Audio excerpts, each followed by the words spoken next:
Spoilers! This is the third game in the series, based on the books written by Andrzej Sapkowski, 2 compilations of short stories plus 5 novels, so really you should be expecting this.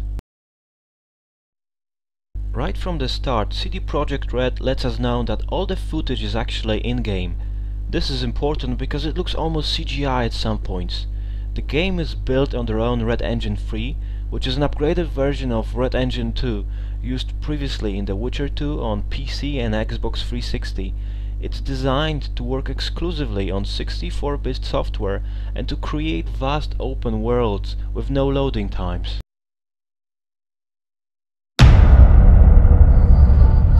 We have been here before. Stop again. The man talking is most likely the king of Wild Hunt, but we'll get to him later. What I want to point out is this lovely village, on fire and under attack. Now you no doubt see the lovely fire and smoke effect, the particle magic and all that. This shot has been used before actually, in the Witcher E3 video, and hasn't changed that much from what I can see. We watch your petty world slumbering. You cannot defy. Stop again. This is the proprietary fur technology of NVIDIA and looks really great. We've had a chance to see how it looks on animals, but this is the first time we see it on clothing. Look all the last deal. You can only surrender. I saw a long ship made of the claws of dead men. Now this is probably the ship that the Wild Hunt uses to travel between worlds when they are here in their material forms. The raids drove everyone to the shore. My daughter too. No man who meets the hunt returns to this world. Stop again. What a lovely helmet. He kinda looks like Sauron from Lord of the Rings, doesn't he? This guy here, this is the king of the Wild Hunt, also known as Eredin Breg Glass. He is an elf from another dimension. They all are. Now I'm sorry for the build-up, but if you think this is anticlimactic, then you can blame Andrzej Sapkowski because this is his idea. You see, there are many worlds in the Witcher series, and some individuals with powerful magic can travel between those worlds. The elves of the Wild Hunt call themselves Derek Rudri, meaning Red Riders. In their world, they are a cavalry unit. In ours, they appear in their physical forms, like in this scene, only and only on very rare occasions. Normally, they use spectral forms to travel across the skies, hence all the legends describing them as ghosts, wraiths and such. It's important to note that unlike the elves in the Witcher's world, these elves were never oppressed or subjugated to human rule. Instead, they rule a world where the humans are the underlings. That's one of the reasons why they travel to this world, to seek new slaves for their own. Geralt of Rivia, the protagonist of the Witcher series. Stories, novels, games, you take it. He is here clearly in the aftermath of the Wild Hunt attack, or maybe during one. We'll see. What I would like to point out is how amazing he looks. We've seen this scene before, again in the E3 trailer, but he looked so different back then. CD Projekt didn't change his face. More likely they applied some new technology to simulate smooth skin and such. New renderer, different lighting, and probably some NVIDIA technology. I returned. Yay, Geralt on a horse. Now I think this is probably the No Man's Land, the Slavic-inspired area of the game, one of the 3 main open areas of The Witcher 3. You can clearly see a village in the distance, and even further something I assume is a keep or a castle, perhaps even a small city. If you can see it, you can go there. CD Projekt Red calls places like that points of interest, something that will stand out visually and attract your attention. What's more, when you get there, you'll be rewarded in loot and more likely with a new quest. Swamp, in what I assume is No Man's Land, though of course I could be wrong.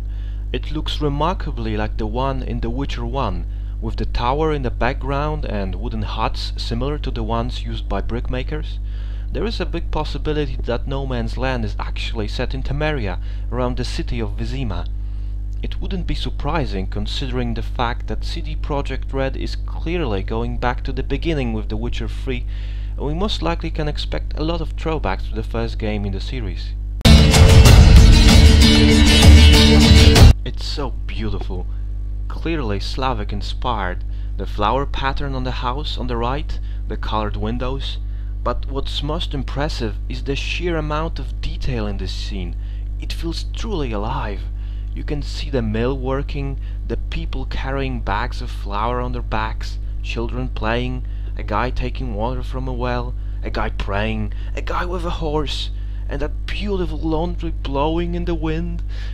But seriously, even the little strings of Geralt's clothing are moving as he walks. The wind is carrying leaves.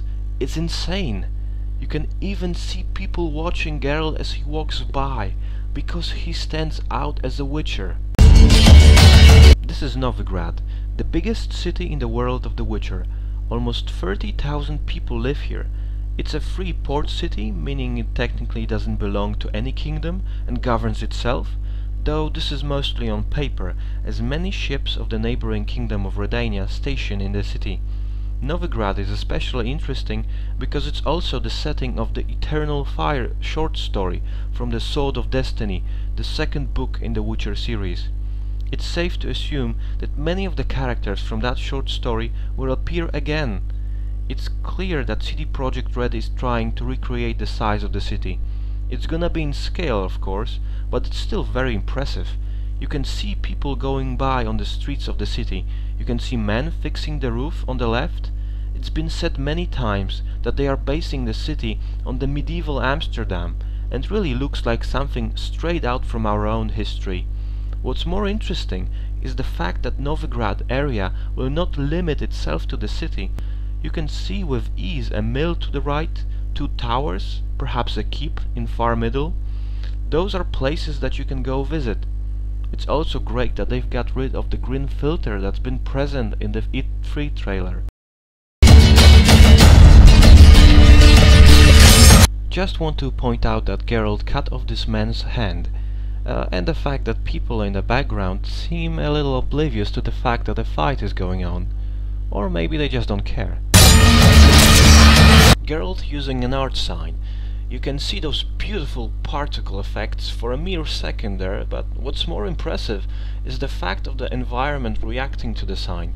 Windows breaking, chair and the table falling down, and again people on the streets going on like nothing is happening. But it's just nitpicking at this point. CD Projekt Red has stated many times that they want to eliminate the role spamming from the combat and make it more visually interesting. That's why the signs have now 2 modes and are clearly more powerful. Geralt fighting with a griffin. Yes, this is a griffin. Lion nose and tail, eagle wings, claws and a beak. CD Projekt Red promises that there will be much more monster hunting and fighting than in previous games, all with the help of the new Witcher Sense, a detective mechanic similar to the one from the Batman Arkham series. And that's that.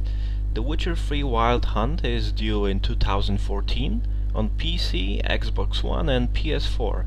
No, it's not gonna be on Xbox 360 or PS3, as they have said many times that they don't want to be held back by the 7 years old hardware. See IGN, it really isn't that hard. Please like and subscribe if you've liked the video. I'll be doing more of them with the Witcher series in mind.